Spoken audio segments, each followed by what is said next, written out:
Ouais, salut les amis. Encore du boom de Guéret. Chaque jour, nouveau dossier. Chaque jour, nouveau dossier. Donc, je vous laisse regarder la vidéo sans vous perdre le temps. S'il vous plaît, attendez votre tour de parole. Mais même cette année, Ali, mais ils étaient là quand ils ont accepté que les enfants, les mineurs de 17 ans puissent s'inscrire sur la liste électorale en 2024.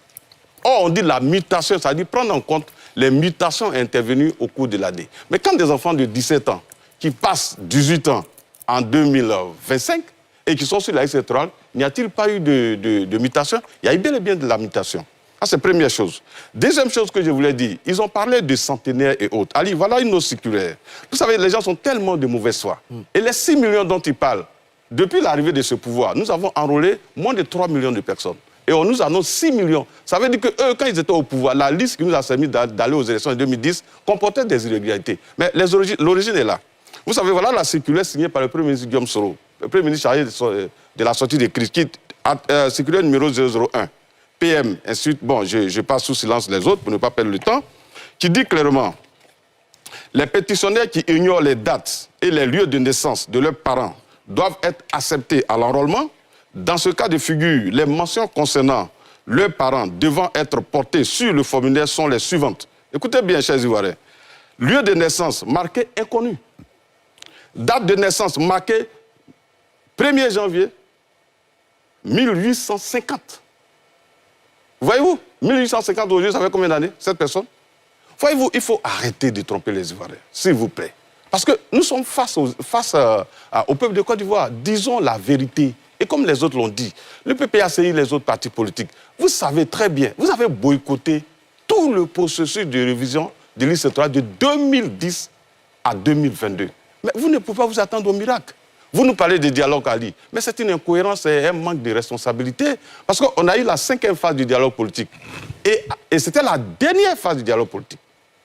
Et après les débats, recommandations faites, il a été admis par les acteurs que prochainement, ceux qui ont des problèmes doivent saisir les institutions de la République et on ne doit plus recourir au dialogue.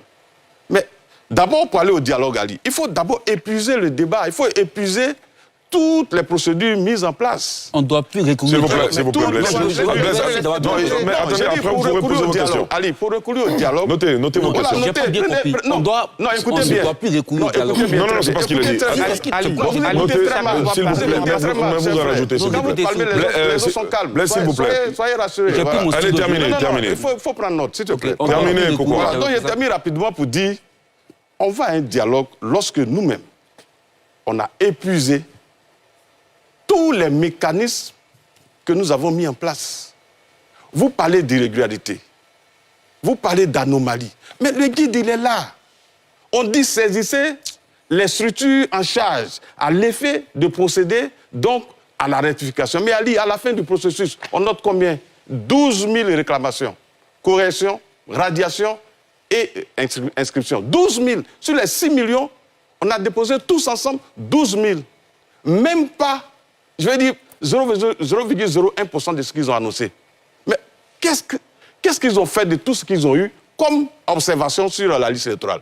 Mais c'est sur les réseaux sociaux qu'ils font leurs réclamations. Voilà des partis politiques qui ne sont pas responsables. Parce que j'aurais pu comprendre, Ali, que les centres de réception donc des réclamations sont envahis. Et puis après, on dit non, on n'a pas eu le temps de déposer nos réclamations, les 6 millions, parce que c'est quand même beaucoup.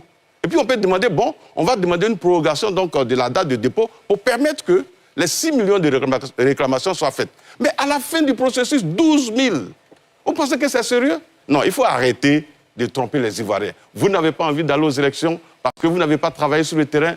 Blaise Las, vous êtes allé aux élections à Dabou, vous avez eu combien? 23%. M. Katina a eu 6% à Poboué. Mais vous connaissez votre résultat d'avance. Voilà pourquoi vous voulez embrouiller tout le processus. On ne va pas vous laisser faire. Ça, vraiment, il faut que vous le reteniez. Les Ivoiriens ne vont pas se laisser entraîner donc, dans cette crise artificielle que vous voulez créer. Personne ne va l'accepter. Très bien. Alors, ce que vous dites, M. Koukoura, c'est valable pour les autres co-débatteurs, c'est que la base de travail, à en croire cette circulaire, c'est qu'à la base, les listes électorales héritées du régime RHDP, il y avait déjà des irrégularités. Il y avait déjà des irrégularités graves. On vous a entendu. Voilà. Votre temps de parole est arrivé à son terme. Quoi, Justin, réaction? Merci. On ne va pas s'intéresser au fantasme des domestiques du RHDP. Ça, c'est une attaque. Ce qui va nous préoccuper. S'il vous plaît. Non, mais c'est leur habitude. C'est une attaque. S'il vous plaît, s'il vous plaît. On peut se calmer, monsieur, s'il vous plaît. Mais il faut qu'il arrête d'attaquer. S'il vous plaît. On va éviter de traiter des invités par respect de domestiques. S'il vous plaît. C'est moi qui fais la police sur ce plateau, s'il vous plaît. Quoi, Justin, allez-y. Je reprends. S'il vous plaît, monsieur. Nous ne faisons pas allusion au fantasme de nos amis. Ce dont il est question, c'est la crédibilité de la CEI qui va organiser des élections crédibles, acceptées par tous. C'est de ça qu'il est question. Mais avant, je vais rectifier deux choses. Allez-y. J'ai noté qu'on a écrit 2 courriers au service du Premier ministre, par la CEI. Ils peuvent être ce qu'ils sont, mais ils peuvent reconnaître qu'on a des gens intelligents et intellectuels pour savoir que ce n'est pas la CEI qu'on envoie le courrier pour demander le dialogue. Ça profite du RHDP, ça profite au PDCI, ça profite au PPACI, on n'en sait pas, mais il faut corriger ça. Ce sont des anomalies. Il y a des électeurs, il y a 5 153 427 000 électeurs dont la date de naissance de la mère est inconnue. 5 millions. 5 14 479 électeurs dont la date de naissance du père est inconnue. Au total, on a près de 6 millions d'électeurs qui ne sont pas identifiés conformément à l'article 7. C'est environ 80% de la liste actuelle. Ali, 6 millions, c'est pas petit. 6 millions sur 8 millions. C'est pour ça que je parle d'environ 80%. 6 millions sur 8 millions, c'est pas petit. Asseyons-nous. S'il vous plaît, monsieur. Si on ne le corrige pas, on va assister à des gens qui n'ont pas le droit au vote, qui malheureusement vont prendre part au vote. Parce qu'on est Côte d'Ivoire, c'est le seul pays au monde où quand adviennent les élections, souvent une fois dans certaines localités, il y a des morts qui sortent de leur tombe pour venir voter et puis retourner dans leur tombe. Corrigeons pour que ceux qui sont morts ne puissent plus prendre part à nos élections. C'est le seul pays au monde où très souvent des étrangers connus étrangers, reconnus étrangers, prennent part à des élections. Corrigeons pour qu'ensemble, on soit d'accord sur une liste où des électeurs ivoiriens, connus en tant que tels, vont prendre part aux élections. Très bien. Je finis pour dire quoi? La crédibilité de la CEI dont on parle, c'est pour que nous puissions garantir la paix. C'est une institution, pas au service du RHDP, c'est une institution au service des Ivoiriens, qui vit, qui fonctionne sur la base du contribuable, de l'argent du contribuable ivoirien. Plus cette CEI est crédible, plus ça met l'Ivoirien en confiance. Et comme nous avons constaté que la CEI n'est pas crédible, elle ne veut pas respecter l'article 6, elle ne respecte pas l'article 7, elle ne respecte même pas la loi que nous nous sommes donnée, nous disons simplement, auditons donc la gestion de la liste. Auditer la liste, c'est différent d'auditer la gestion de Quibert. Ici, on ne demande pas à Quibert, depuis s'il vous plaît, quand on parle de président de l'institution, Monsieur Quibert, Monsieur Ibrahim Kubiar Koulibaly, vous êtes à la tête de la CEI, vous avez reçu combien, vous avez engagé quel type de dépenses, quelles sont les factures des dépenses. Ce n'est pas de ça qu'il est question. Il est question d'auditer la liste électorale, enlever toutes les anomalies sur la liste électorale pour qu'on ait une liste fiable, consensuelle, c'est-à-dire qui garantisse les intérêts des Ivoiriens pour qu'on ait des élections paisibles. Très bien. C'est tout ce qu'on demande. Absolument. Très bien. Fanny Karim, allez-y. Et Ali, je voudrais regarder les Ivoiriens dans les yeux et leur dire que ces gens ne veulent pas aller aux élections. Ils ne veulent pas aller aux élections. Parce que tout ce qui est en train de dire là, excusez-moi, ils sont juste en train de développer la phrase que le président Laurent Gbagbo lui-même a laissé tomber une de ses fois et qui fait son petit bonhomme de chemin sur les réseaux sociaux. Laurent Gbagbo a dit, comme il aime si bien faire rire les foules, en confondant les foules au peuple. Il a dit comme ça un jour, quand je regarde les gens là, on dit que c'est eux qui sont commission électorale indépendante. Là, quand je les regarde, même j'ai ri. Ça, c'est ce qu'ils sont en train de développer. Et ils vont le poursuivre, mais jusqu'au bout. Ces gens ne veulent pas aller aux élections parce qu'ils n'y ont pas intérêt. Ils parlent d'étrangers sur la liste électorale. Mais s'il y a des étrangers sur la liste électorale, ce n'est pas le fait du RHDP, puisque c'est le RHDP qu'ils accusent. Ce n'est pas le fait du RHDP. Ce n'est pas le fait du RHDP. On va le laisser terminer, s'il vous plaît. Parce que si on va parler des étrangers, mais le président Alassane Ouattara est celui qui a signé le moins de décrets de naturalisation possible. Ça, c'est connu. Kima Émile, mais c'est un de vôtres. Mais s'il vous plaît, s'il vous plaît, s'il vous plaît, monsieur, s'il vous plaît. Non, Blaise là, s'il vous plaît. Oui, s'il vous plaît. Professeur Banga, s'il vous plaît. Qu'il arrête un peu. Mais bien sûr, s'il vous plaît, monsieur. Blaise là, parce que là où ça fait mal, Blaise, professeur Banga, s'il vous plaît. Blaise là, s'il vous plaît, s'il vous plaît. S'il vous plaît. Fanny Karim. Oui. Professeur Banga, c'est terminé, mais... Il peut s'agiter, et puis quand il va finir, moi je vais continuer. Kima Émile a dit qu'il est allé au bureau du président Laurent Gbagbo, qui lui a dit, si tu as des parents qui veulent se faire naturaliser, dépose la liste à mon bureau. Et qu'il a déposé des milliers de noms au bureau du président Laurent Gbagbo, et qu'ils ont été naturalisés sans enquête. Il a précisé, sans enquête. Mais quand vous avez naturalisé des milliers de personnes, et puis après, on ouvre une identification couplée avec un recensement sur la liste électorale, vous attendez quoi? S'ils sont sur la liste, ben c'est de votre fait. Sinon, même récemment, lorsque le président Alassane Ouattara a pris son décret de lutte contre l'apatridie, où il fallait peut-être procéder à régulariser la situation identitaire de plusieurs personnes qui étaient menacées d'apatridie. Les gens ont pensé que c'était une occasion, un subterfuge trouvé par le RHDP peut-être pour donner la naturalisation aux choses. Mais sur près de, je ne sais pas, 700 000 personnes qu'on attendait, on a eu à peine 1500 personnes qui ont eu leur dossier de naturalisation. Donc Alassane Ouattara, s'il y a des étrangers sur la liste, c'est de votre fait. Et donc je voudrais les dire, vous êtes en train de dire, on veut éviter des morts, on veut éviter des morts. PPAC, cette fois-ci, vous n'allez tuer personne. Vous n'allez tuer aucun Ivoirien. Parce que nous savons où vous partez. Ce que vous voulez, c'est, comme je l'ai dit d'entrée de jeu, c'est qu'il n'y a pas d'élection. Et puis vous espérez peut-être, parce que même quand il y a un coup d'État dans un pays de la sous-région, on vous voit sur les réseaux sociaux, on a prié en Côte d'Ivoire, ça s'est exécuté au Mali, on a prié en Côte d'Ivoire, ça s'est exaucé au Nigeria. Nous avons aujourd'hui une armée républicaine dans ce pays. Vous n'aurez pas de coup d'État. Et la Côte d'Ivoire ira aux élections avec ou sans vous. Mais j'ai de l'espoir parce que le président Laurent Gbagbo, hier, a dit que vous iriez aux élections. La commission électorale indépendante, vous vous êtes retiré. Ce n'est pas bien grave. Parce qu'il n'y a pas que les partis politiques à la CEI. Vous y êtes.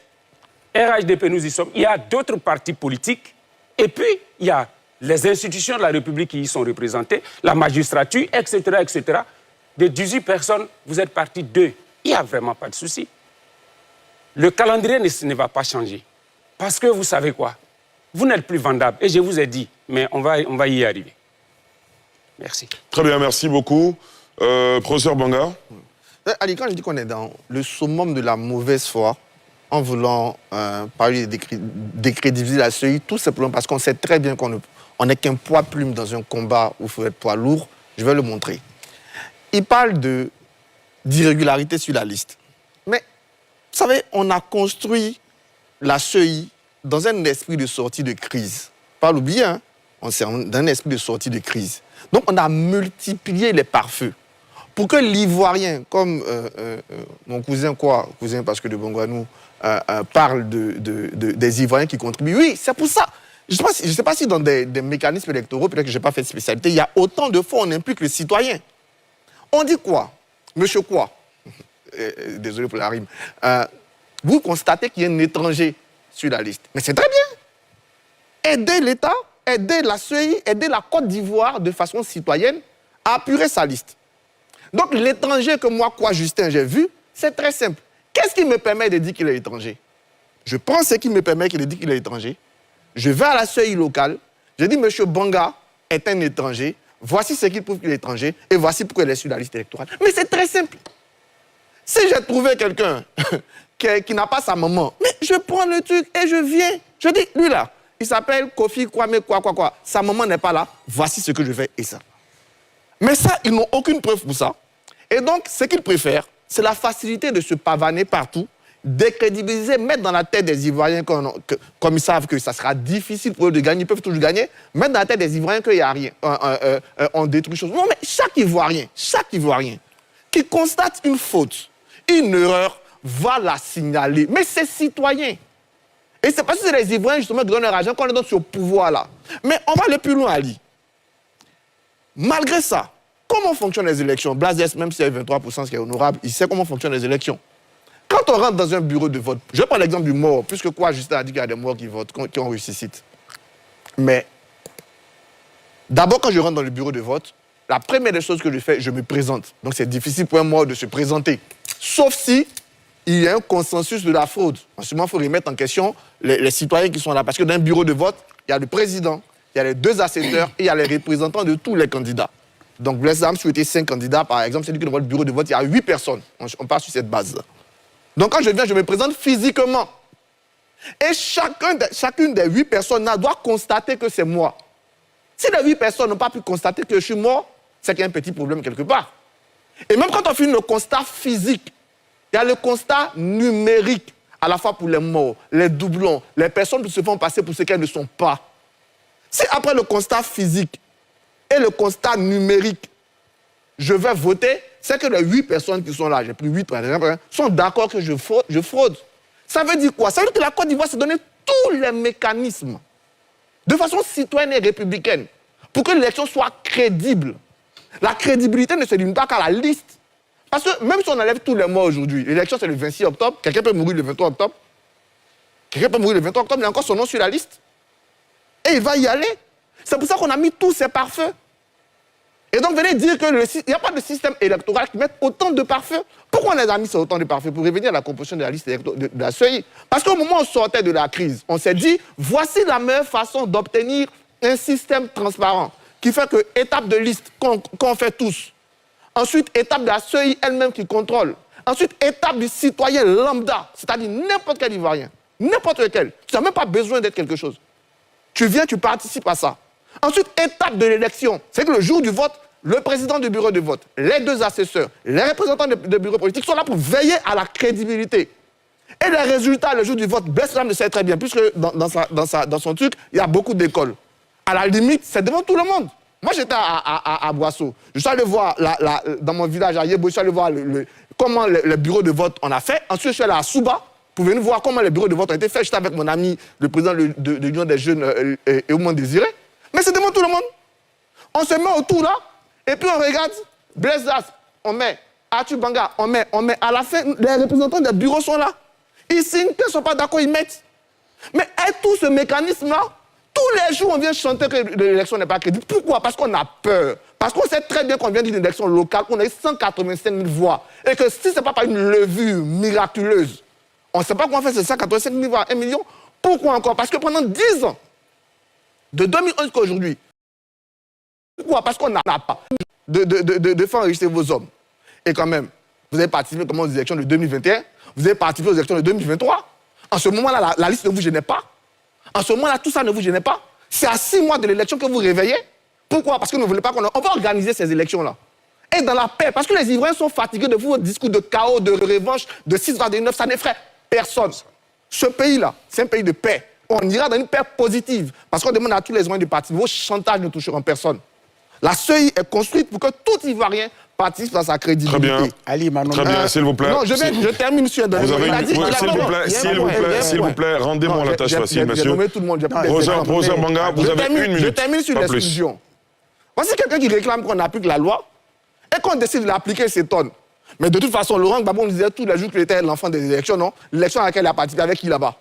Il s'est retrouvé comme un gars contre Guy Robert qui n'avait que 3-4 mois de politique. Mais ça n'a pas empêché d'être président de venir chanter tous les jours qu'il est l'enfant des élections. On se calme. Alors, vous l'avez fait. C'était pas... Parce qu'on appliquait la loi. Donc quand on applique la loi, que ça vous exclut, c'est mauvais. Mais quand on applique la loi, que ça exclut les autres, vous êtes les enfants des élections.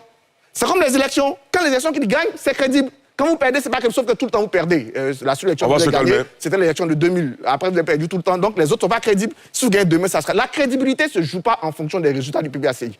La crédibilité, tous les Ivoiriens doivent y contribuer et ils ont le moyen, les mécanismes d'y contribuer. Vous n'allez pas les tromper. On vous a compris, professeur Banga. Alors, je vous prends tout à l'heure. Je vous prends tout à l'heure. Ne vous inquiétez pas. Maître Ouraga, ce sera votre tour de parole. Ne vous inquiétez pas. Monsieur Daniel, il y a un de nos téléspectateurs qui nous appelle, qui est en ligne depuis un moment. Monsieur Daniel, bonsoir.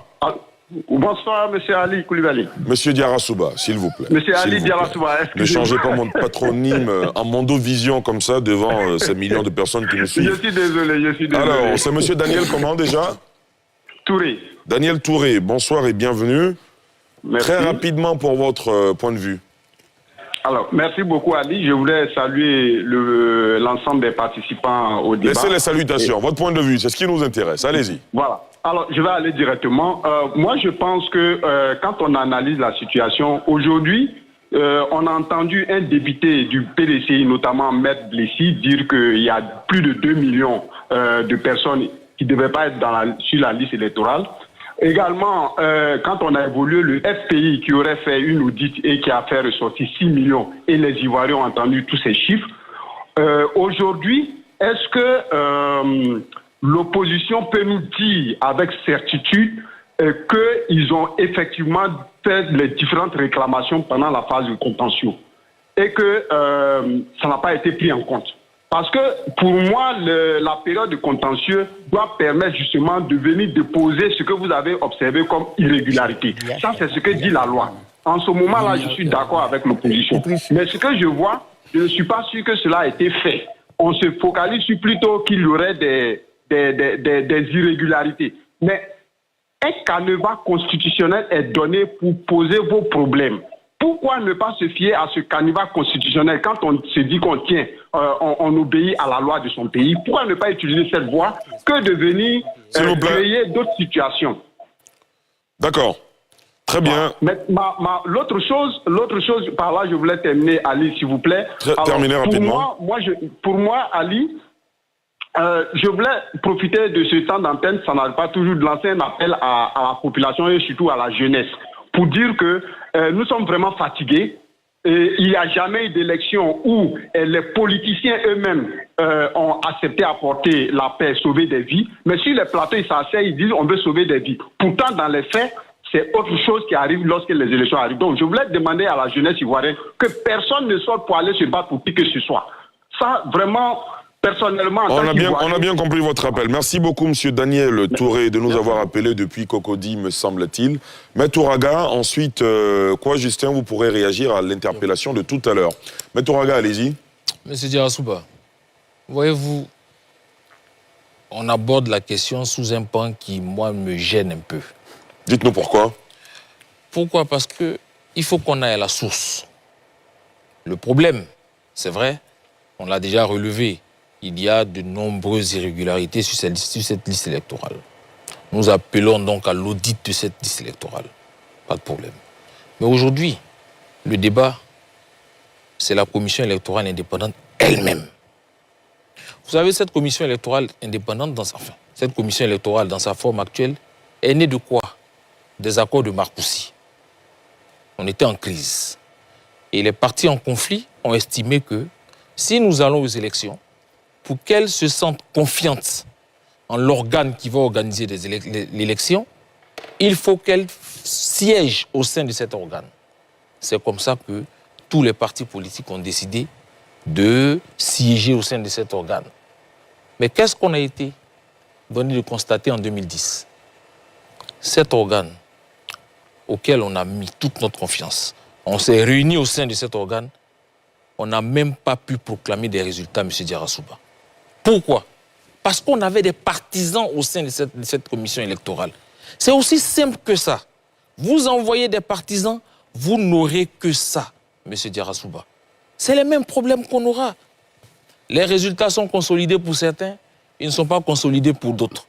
Et finalement, à la fin, finalement, on a 3000 morts, chiffre officiel.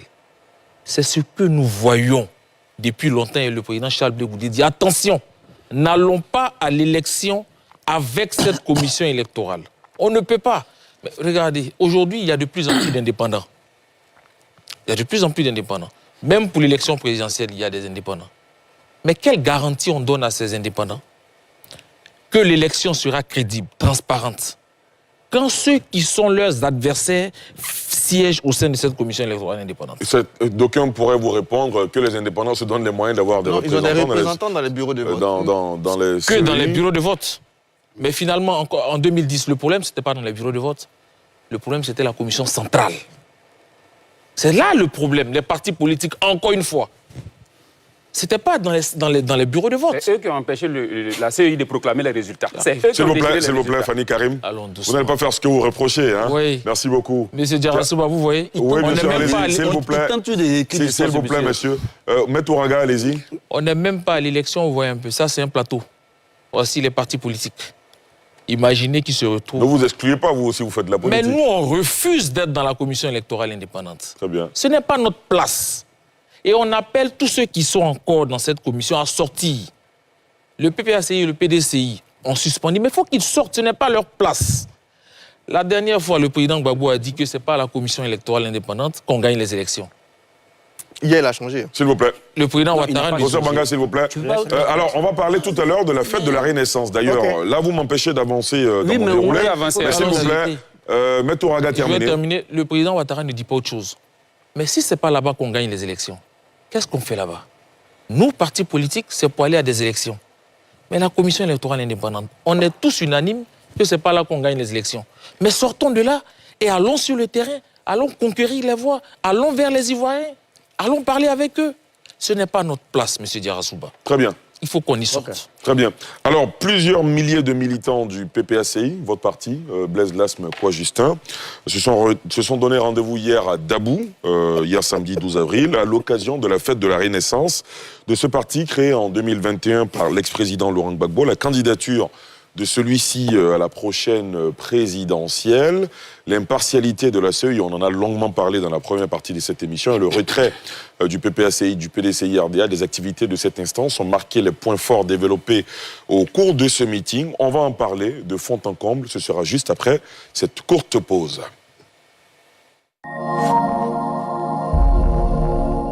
Le laboratoire d'analyse minérale de la Sodemi existe depuis... 1, 2, 1, 2. Les gars, vous dormez. Population dort, vous dormez. Vous dormez tous les jours. Lucas, on dort pas. Avant que la deuxième étape ne commence. Population dort, vous dormez. C'est quoi votre mec me fait rigoler dans tout ça ici. Oui, c'est le Mac. Le Mac, oui, c'est moi qui... Le Mac, vas-y. Oui, en fait, Lucas, on entend beaucoup parler d'audit. J'ai l'impression que les gens ignorent ce que c'est qu'un audit et quels sont les objectifs d'un audit. Parce que quand on fait un audit, l'objectif, in fine, c'est de faire des recommandations.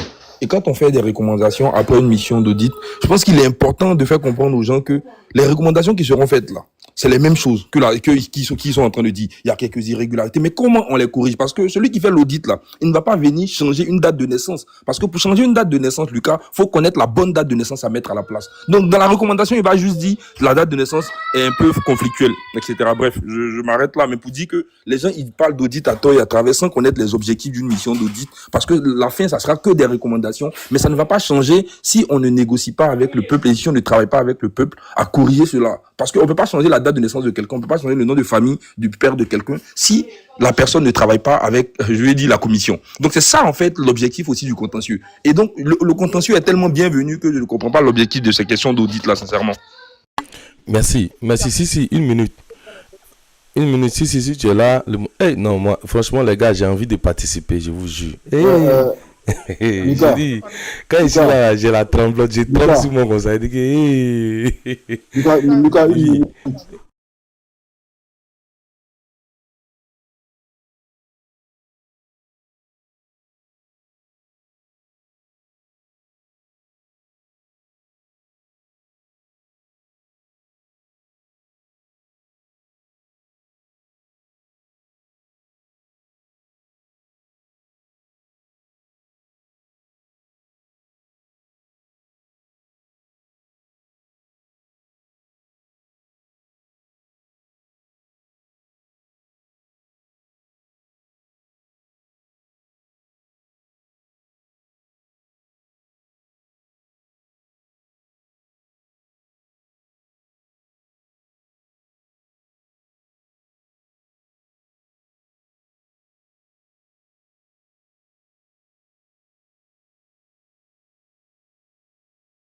qu'on fait, comme en 2010, la liste n'était pas normale, on veut refaire la liste. Voilà. Mais les gars de RAGP, je ne sais pas le sens là. Ils n'ont jamais ça comme... Bon, je ne veux pas agresser, excusez-moi. Excusez-moi, je vais m'arrêter là. Merci, mais si sous Alassane Ouattara, la CEI avait procédé à toutes ces modifications, mais on était foutus aujourd'hui. On était morts dans le film.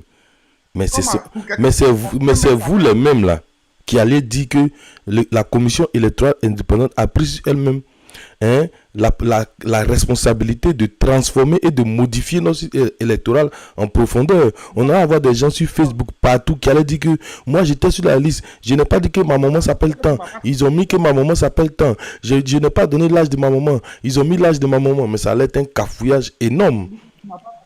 Tu m'as pas compris à ce niveau. Je t'ai compris, tu dis la CEI qui est venue après 2010 là. On allait le faire. C'est nous qui avons mais c'est ce qu'on vous demande de faire maintenant. Bon, ok. Désolé, Fasco. Désolé.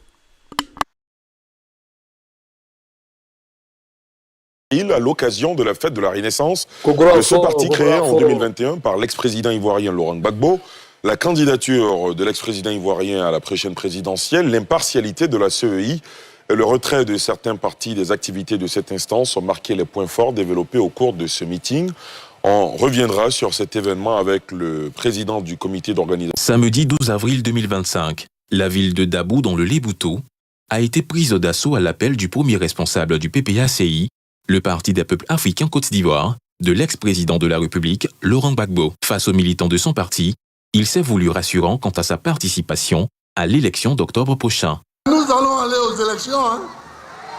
Nous allons aller aux élections.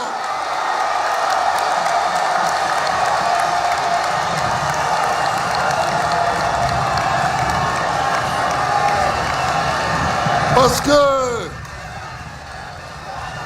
ceux qui croient que, bon, on va les fatiguer et puis ils vont se fâcher pour dire on ne va pas aux élections. Là.